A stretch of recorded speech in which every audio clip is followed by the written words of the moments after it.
Good morning, students. In our last class, we have seen the combination of capacitors, right? कैसे हम capacitors को connect कर सकते हैं in series and parallel to get the enough amount of capacitance as we required, right? And then we have solved some numericals that are based on the combination of capacitors. Now, today we are going to start our next topic, that is the energy of a charged conductor, right? Suppose we do have a conductor and that is charged, है ना? इसका मतलब उसमें कुछ charges accumulated हैं. So obviously when some charges are accumulated in a conductor, then it is possessing some energy. So we have to derive an expression for the energy of that conductor, of that charged conductor. Let us see this with the help of an example first. Suppose let this be any conductor, okay? So and we are giving positive charges to this conductor. So obviously what will happen? The positive charges will get accumulated over the surface of this conductor. Suppose at first it is uncharged, it means there is not any charge in this. Suppose we have given the first charge to this conductor. So first charge will get easily and get accumulated on the outer surface of this conductor, right? Now as we have given the second charge to this as we want to give the second charge to this conductor, so this first positive charge will repel the second positive charge that we are giving, right? ये पहला वाला जो charge accumulate हो गया है वो इस second वाले चार्ज को वहां पे एक्यूमुलेट होने के लिए क्या करेगा? फोर्स ऑफ रिपल्शन अप्लाई करेगा. इसका मतलब it will become difficult for us to charge this to give this positive charge to this conductor. और उसके लिए अब हमको इस पॉजिटिव चार्ज को यहां देने के लिए हमको कुछ वर्क करना पड़ेगा. सिमिलरली हमने और एक नया पॉजिटिव चार्ज, अब ये दो चार्जेस इस पॉजिटिव चार्ज को रिपेल करने की कोशिश करेंगे and it will get deposit here. It means we have to do some work to deposit more and more charges on the outer surface of this conductor. और हमको मालूम है कि अगर हमको इन चार्जेस को डिपॉजिट करवाने के लिए कुछ वर्क डन करना पड़ रहा है, so that work done will be stored in this conductor in the form of energy, right? इस कैपेसिटर, इस कंडक्टर के अंदर जो वर्क डन हम कर रहे हैं वो वर्क डन एनर्जी के फॉर्म में स्टोर हो जाएगा. And we have to derive an expression for the energy of this charged conductor. Okay, तो किसी भी कंडक्टर की चार्जिंग इसी प्रिंसिपल पे होती है कि स्टार्टिंग वाला जो फर्स्ट वाला चार्ज है वो तो इजीली चला जाता है, और जैसे जैसे आप उसको फर्दर चार्जेस देते जाओगे वैसे वैसे आपको ज्यादा अमाउंट ऑफ वर्क डन करना पड़ेगा टू चार्ज योर कंडक्टर. और जब आपको ज्यादा वर्क डन करना पड़ेगा तो जो वर्क डन है वो कंडक्टर के अंदर in the form of energy will get stored. Okay, so now we have to derive an expression for the energy of a charged conductor. For this, first of all let us understand the average potential of this charged conductor will be equal to the initial potential plus final potential by 2, right? जो total या average potential हो जाएगा वो क्या हो जाएगा?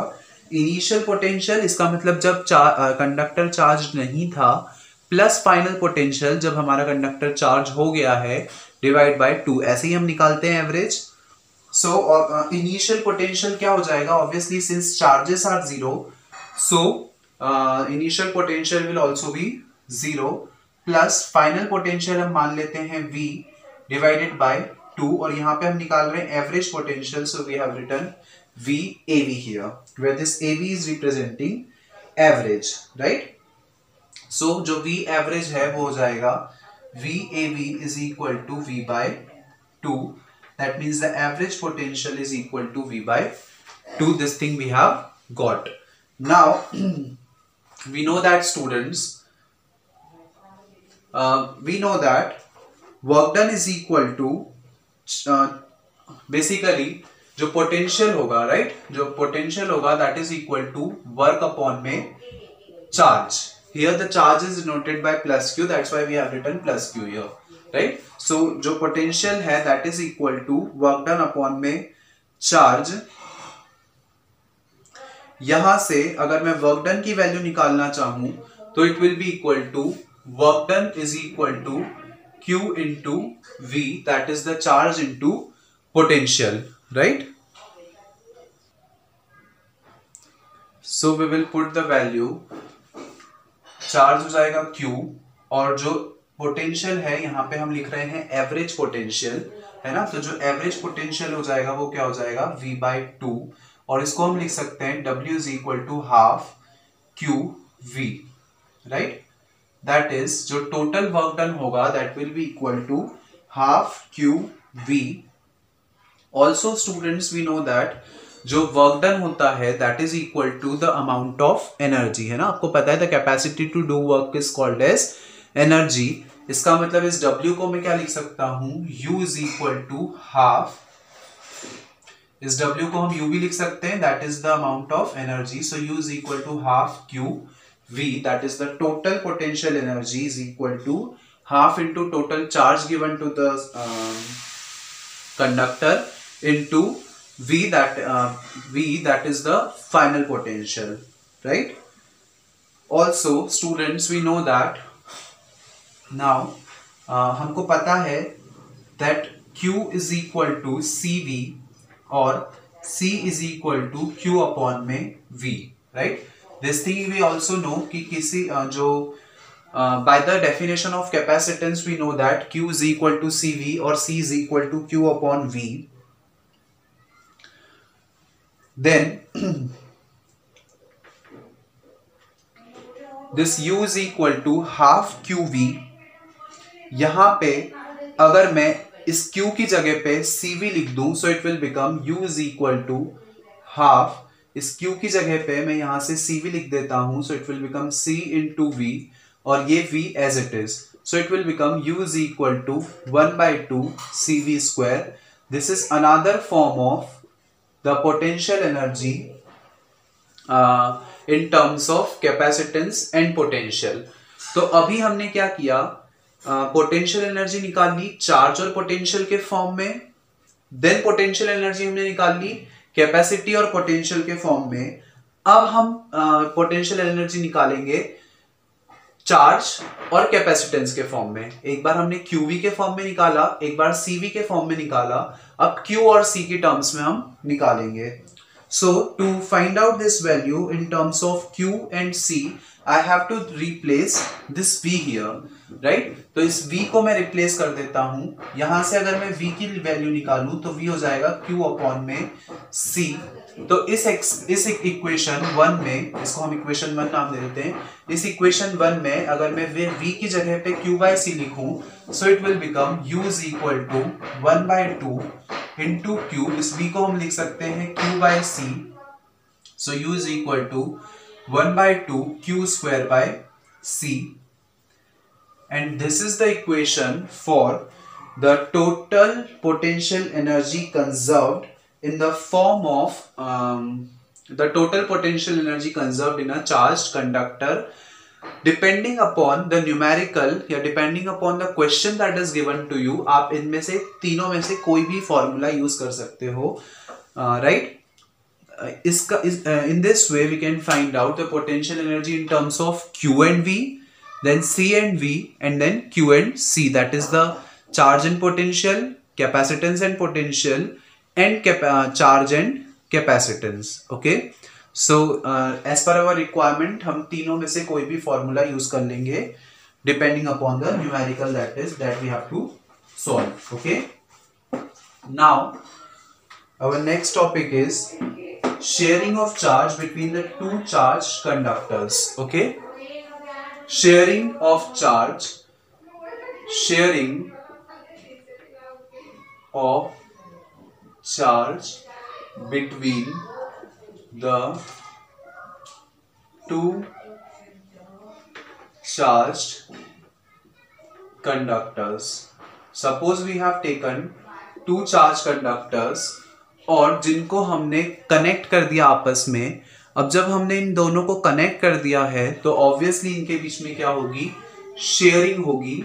और sharing किस तरीके से होगी उसके लिए हमको एक्सप्रेशन डिराइव करना है, right. So basically suppose we have taken two conductors.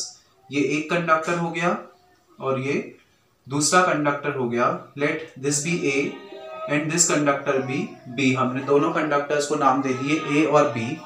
Suppose the charges on this A is Q1 and the charges on B is Q2. The capacity of A is C1 and capacity of B is C2. The potential at A is V1 and potential at B V2. Then if I do connect both the conductors with the help of a wire, then इस wire की help से क्या होगा, जो charges हैं वो flow होने लग जाएंगे from high potential region to low potential reason.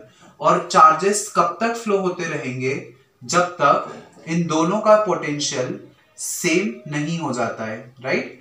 मतलब चार्जेस कब तक फ्लो होते रहेंगे, जब तक इन दोनों का पोटेंशियल VV नहीं हो जाता है तब तक, राइट. और ज्वाइनिंग के बाद भी ये हो जाएगा बिफोर ज्वाइनिंग और ये हो जाएगा आफ्टर ज्वाइनिंग. ज्वाइनिंग के बाद amount of charge, obviously amount of charge पे भी इफेक्ट आ जाएगा, है ना. ऑब्वियसली जब हम चार्ज की बात कर रहे हैं, चार्ज यहां से यहां ट्रांसफर हो गए अगर, तो जो नंबर ऑफ चार्जेस हैं वो भी डिफरेंट हो जाएंगे. तो हम मान लेते हैं कि ज्वाइनिंग के बाद जो चार्जेस हैं वो क्या हो गए, small Q1 and small Q2. और ज्वाइनिंग के पहले कितने थे, कैपिटल Q1 और कैपिटल Q2. पोटेंशियल पे भी फर्क पड़ जाएगा. जो चार्जेस कब तक फ्लो होते रहेंगे, जब तक दोनों का पोटेंशियल सेम नहीं हो जाता है. और दोनों का पोटेंशियल सेम होने का मतलब क्या, दोनों का पोटेंशियल कैपिटल V हो जाए. कैपेसिटी पे कोई इफेक्ट नहीं पड़ेगा ज्वाइनिंग के बाद भी. So we have written the capacity as C1 and C2 as well. Okay, now we have to derive an expression for the sharing of charges. Okay, कि हमको एक एक्सप्रेशन के फॉर्म में एक इक्वेशन के फॉर्म में हमको लिखना है कि चार्जेस किस तरीके से शेयर होंगे दोनों कंडक्टर्स के बीच में. So let the total charges is equal to Q1 plus Q2 is equal to capital Q. हम मान लेते हैं कि इन दोनों कंडक्टर्स में Q1 और Q2 टोटल चार्ज, दोनों चार्जेस को मिलाकर हमको क्या मिलेगा, capital Q, right. Now we know that C is equal to Q upon में V, right. Capacitance is equal to charge upon में इलेक्ट्रिक पोटेंशियल. हमारे पास ये फॉर्मूला है, यहां से हमारे पास आ जाएगा Q is equal to CV, right. Similarly अगर मैं इस A के लिए सॉल्व करूं तो क्या हो जाएगा, Q1 is equal to C1V1 and Q2 is equal to C2V2. ये बात हो रही है ज्वाइनिंग के पहले की, जब दोनों का पोटेंशियल अलग अलग था. उस केस में Q1 is equal to C1V1 and Q2 is equal to C2V2. और हम तो यहाँ पे अगर हम वैल्यूज पुट कर दें, so the total charge will be, Q1 की जगह पे हम लिख देते हैं C1V1 प्लस Q2 की जगह पे हम लिख देंगे C2V2. Let us give it equation number 1, right. Now obviously students हम मान लेते हैं जो टोटल कैपेसिटी होगी that is the sum of capacity of both the conductors individually. A और बी की जो इंडिविजुअल कैपेसिटी होगी उनका जो सम होगा that will be our total capacity. So C is equal to C1 plus C2. Now we know that C is equal to Q upon V. और यहां से हम V की वैल्यू निकाल लेते हैं, V is equal to Q upon C, right. So V is equal to Q upon C. यहां पे अगर मैं गिव इट इक्वेशन नंबर 2। यहाँ पे अगर मैं Q की वैल्यू इक्वेशन 1 से पुट करूं और C की वैल्यू इक्वेशन 2 से पुट करूं, सो जो टोटल पोटेंशियल होगा वो कितना हो जाएगा, C1V1 प्लस C2V2 अपॉन में C1 plus C2. This will be the total potential when two conductors are connected with each other and they are sharing the charges from one to another. ये हो गया total potential, right? now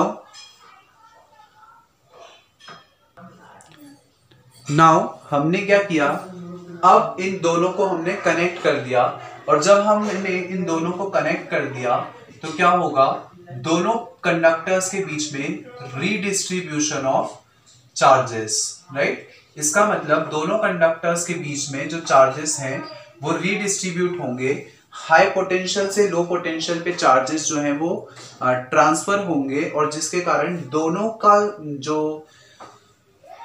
का जो potential है वो same हो जाएगा, that is capital V, और दोनों में चार्जेस का अमाउंट भी चेंज हो जाएगा, जिसको हमने यहाँ पे लिखा है Q1 और Q2, right. So we know that Q is equal to CV, है ना। यहाँ पे हम Q को स्मॉल q से डिनोट कर रहे हैं, इसलिए हमने यहाँ पे Q लिख दिया। Q1 is equal to C1V, joining के बाद पोटेंशियल जो है वो V हो गया, इसलिए हम यहाँ पे V1 नहीं लिखेंगे। सिमिलरली ज्वाइनिंग के बाद जो चार्ज है वो हो गया Q2, ये हो गया C2 और V, right. So small q1 is equal to C1V और small q2 is equal to C2V। यहाँ पे अगर हम in equation give it equation number 3 and this one equation number 4, अगर हम इक्वेशन 3 को इक्वेशन 4 से डिवाइड करें, so we will get Q1 upon Q2 is equal to C1V upon C2V। ये V से V कैंसिल हो गया। Q1 upon Q2 is equal to C1 upon में C2, and this is basically the relation between the charge on both the plates and the capacity of both the plates। इसका मतलब दोनों plates की जो capacity होगी उनका ratio और दोनों पे जो चार्ज डिपॉजिट हुआ है उसका रेशो इक्वल हो जाएगा। मतलब जो रीडिस्ट्रीब्यूशन ऑफ चार्जेस होगा वो इस तरीके से होगा, मतलब जो रीडिस्ट्रीब्यूशन ऑफ चार्जेस होगा वो दोनों की कैपेसिटी के अकॉर्डिंग होगा, इस तरीके से कि दोनों की कैपेसिटी का रेशो चार्ज के रेशो के इक्वल हो जाए। So this will be the expression for the redistribution of the charges. Okay, now obviously students हम यहाँ पे बात कर रहे हैं कि हमने वायर को कनेक्ट कर दिया तो चार्ज जो है वो शेयर होंगे, बट जब चार्ज एक कंडक्टर से दूसरे कंडक्टर में शेयर हो रहे हैं तो आपको पता है कि टोटल अमाउंट ऑफ चार्ज जो है वो यहां से यहां ट्रांसफर नहीं हो जाएगा, इसमें कुछ एनर्जी का लॉस भी होगा, है ना। बिकॉज वी नो दैट कि ऑब्वियसली बात है कि अगर आपको चार्ज का ट्रांसफर करवाना है तो उसमें कुछ रेजिस्टेंस भी होता है वायर का, और भी कुछ एक्सटर्नल फैक्टर्स होते हैं जिसके कारण एनर्जी का लॉस होता है, either in the form of heat और एनी अदर मीन्स, राइट। सो इस पूरी प्रोसेस में कुछ एनर्जी का लॉस होता है। Now we have to derive कि जो एनर्जी का लॉस होता है उसके लिए expression that we have to derive now. Okay, so we will see now, we will derive the expression for the energy loss। expression for energy loss, expression for energy loss, right। जो energy का loss होगा उसके लिए अब हम लोग expression derive करेंगे। Okay, so energy का लॉस कैलकुलेट करना है हमको, तो उसके लिए हमको इनिशियल एनर्जी मालूम होनी चाहिए और फाइनल एनर्जी मालूम होनी चाहिए, और हम उन दोनों को माइनस करके जो लॉस हुआ है एनर्जी का वो हम इजीली फाइंड आउट कर सकते हैं, राइट। तो पहले हम निकाल लेते हैं इनिशियल एनर्जी, मतलब ज्वाइनिंग के पहले की एनर्जी। सो इनिशियल एनर्जी को हमने डिनोट कर दिया U1 से। So initial energy of the whole system क्या हो गई, energy of A plus energy of B, right. यहां पे हम इनिशियल एनर्जी की बात कर रहे हैं, तो जब हम इनिशियल एनर्जी की बात कर रहे हैं उस केस में एनर्जी ऑफ ए क्या हो जाएगी, हाफ C1V1 स्क्वायर प्लस ये हो जाएगी half C2V2 square, right, where V1 and V2 is the initial and the final potential. और हमको मालूम है कि हम अगर इनिशियल की बात कर रहे हैं तो इनिशियली दोनों का पोटेंशियल अलग अलग था, ये पहली वाली का C1 दूसरी वाली का C2, इसलिए जब हमने इनको ऐड किया so we will get half C1 plus C1V1 square plus C2V2 square. अब इन दोनों टर्म्स में से हम हाफ कॉमन ले लेते हैं, so we will get C1V1 square plus C2V2 square like this, right? This is the initial energy, that is U1। अब हम लोग निकाल लेते हैं फाइनल एनर्जी जिसको हम डिनोट करते हैं U2 से। तो फाइनल एनर्जी क्या होगी, 1/2 C1V plus 1/2 C2V square, right. Only change क्या होगा, कैपेसिटी तो सेम ही रहेगी C1 C2, केवल चेंज किस में होगा, पोटेंशियल में। दोनों का पोटेंशियल सेम हो जाएगा, that is V square, right. तो यहां से हम ले लेते हैं 1/2 common, C1 plus C2 V square, this will be the total final energy. अब अगर हमारे पास टोटल इनिशियल एनर्जी है और टोटल फाइनल एनर्जी है तो हम एनर्जी का लॉस इजीली निकाल सकते हैं फाइनल में से इनिशियल को माइनस करके, राइट। तो अगर मैं फाइनल एनर्जी में से इनिशियल एनर्जी को माइनस कर दूं so I will get the total energy loss.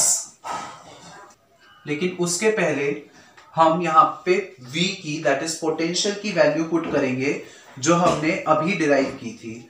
Okay, so U2 is equal to 1/2, क्योंकि जब आप इसको सॉल्व करोगे तो आपको इस V को V1 और V2 की टर्म्स में लिखना पड़ेगा। तो इस V को हम V1 V2 की टर्म्स में लिखने के लिए यहाँ पे इस कैपिटल V की वैल्यू पुट कर देते हैं जो हमने डिराइव की थी। Capital V is equal to कितना हो जाएगा,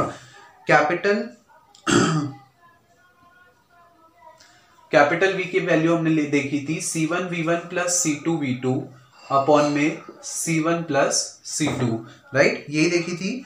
और इस पूरे का होल स्क्वायर, क्योंकि यहाँ पे V का स्क्वायर है इसलिए हमको यहाँ पे स्क्वायर लगाना पड़ेगा, right. So it will become 1/2 C1 plus C2 into C1V1 plus C2V2 upon में इसका स्क्वायर अपॉन में C1 प्लस C2 का होल स्क्वायर, ये स्क्वायर से ये cancel, so we will get U2 is equal to 1/2 C1V1 plus C2V2 का whole square upon में C1 plus C2। This is the total amount of final energy, ठीक है। Final energy के लिए अगर हम एक्सप्रेशन की बात करें तो वो हो जाएगा 1/2 C1V1 प्लस C2V2 का होल स्क्वायर अपॉन में C1 प्लस C2। हमने ऐसा क्यों किया, इस V को V1 और V2 के टर्म्स में लिखने के लिए, ताकि जब हम इनका एनर्जी लॉस निकालें तो हमारे पास सारी टर्म्स जो है वो सेम टाइप में हो, राइट, ताकि अगर कुछ कैंसिल हो रहा हो तो हम उसको कैंसिल कर सकें। अब हम निकाल लेते हैं एनर्जी लॉस कि टोटल कितना एनर्जी का लॉस हुआ। एनर्जी लॉस को हम डिनोट कर देते हैं डेल यू से, ठीक है। तो जो टोटल एनर्जी लॉस होगा that will be del u. और आपको पता है हम एनर्जी लॉस कैसे निकालते हैं, जो टोटल एनर्जी थी मतलब इनिशियली और अब जो फाइनल एनर्जी बची है उनको जब हम माइनस कर देंगे तो हमको एनर्जी का लॉस मिल जाएगा। इनिशियली जितनी एनर्जी थी माइनस अब जो एनर्जी बची है उसका जो नेट आएगा that will be our total energy loss. तो हम वैल्यूज पुट कर देते हैं। U1 की वैल्यू आ गई 1/2 C1V1 प्लस C2V2 का square minus 1/2 C1V1 plus C2V2 का square divided by C1 plus C2। हमने क्या किया, U1 और U2 की वैल्यूज पुट कर दी as it is, right. Now 1/2 दोनों टर्म्स में से हमने कॉमन ले लिया। अब यहाँ पे हम एलसीएम ले लेंगे, so it will become C1 plus C2 common आ जाएगा, मतलब एलसीएम के डिनोमिनेटर में यहाँ हो जाएगा C1V1 प्लस C2V2 का square into C1 plus C2 minus C1V1 plus C2V2 का होल स्क्वायर, राइट। हमने यहाँ पे सिंपली एलसीएम लिया, और जब एलसीएम लिया तो इसके नीचे कुछ भी नहीं था, मतलब 1 था, तो इसमें C1 प्लस C2 का मल्टीप्लाई हो जाएगा and we will get the expression as we have written there. Now इसको फर्दर सॉल्व करेंगे।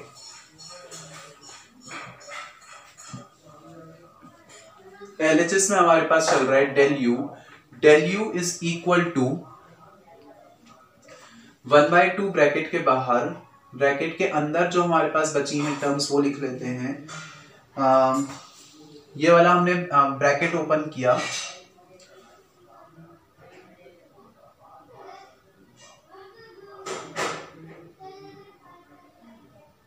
Okay, here there is not any square. जो u1 के लिए एक्सप्रेशन था उसमें यहाँ पे स्क्वायर नहीं था, तो ये स्क्वायर हट जाएगा, राइट। जो u1 की वैल्यू आई थी it was simply 1/2 C1V1 plus C2V2, C1V1 square और C2V2 square, this was basically the value there, right. तो ये हो जाएगा C1V1 square plus C2V2 square, और यहाँ पे हो जाएगा C1V1 square plus C2V2 square. I hope it is clear to all of you now. जो एक्सप्रेशन था, students please correct that expression. u1 is equal to 1/2 C1V1 square plus C2V2 square, right. This was the correct expression there. तो यहाँ पे हम आगे values change कर देंगे, it will become 1/2 C1V1 square plus C2V2 square. Okay, now it is correct.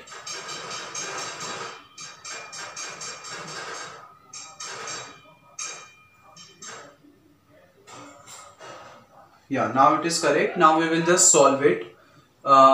इसके अंदर इस ब्रैकेट का इसमें हम मल्टीप्लाई करते हैं तो it will become C1 square V1 square plus C1 C2 V1 square plus C1 C2 V2 square plus C2 square V2 square minus, ये पूरा अभी न्यूमरेटर ही चल रहा है,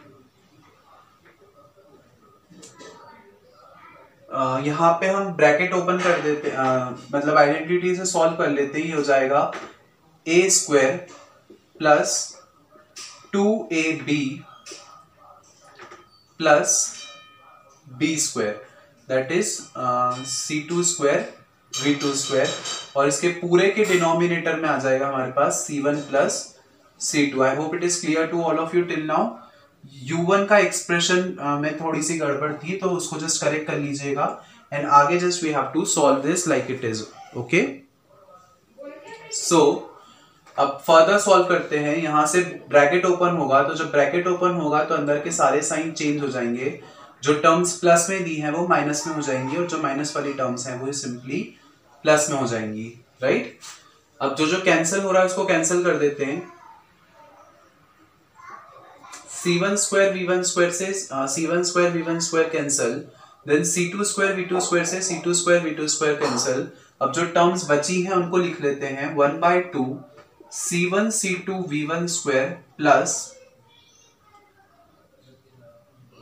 C1 C2 V2 square minus 2 C1 C2 V1 V2 divided by C1 plus C2, right. हमारे पास केवल यही 3 terms बची थी न्यूमरेटर में, और डिनोमिनेटर में C1 प्लस C2। नाउ इसको अगर हम आगे समझें तो it will be equal to 1/2,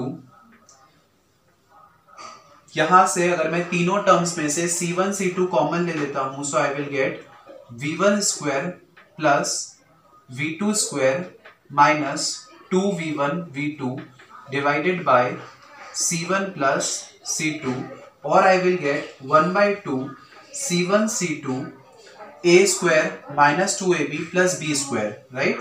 इसका मतलब ये आइडेंटिटी बन गई a माइनस b के होल स्क्वायर की, और यहाँ डिनोमिनेटर में आ गया C1 प्लस C2। नाउ अगर यहाँ पे हम टर्म्स को थोड़ा सा अरेंज कर लें, so it will be equal to now del u is equal to 1/2 C1 C2 अपॉन में C1 plus C2 V1 minus V2 का whole square. This will be the expression for the energy loss, right? जो total energy loss होगा उसके लिए this will be the expression that we have found out with the help of, पहले हमने initial energy निकाल ली U1, फिर final energy निकाल ली U2. Initial में से अगर हम फाइनल को माइनस कर देंगे तो हमको मिल जाएगा कि टोटल एनर्जी में कितना चेंज हुआ है, दैट इज डेल यू. उसके लिए this will be the expression. So that's all for today's class students. The further topics we will study in the next lecture. Thank you.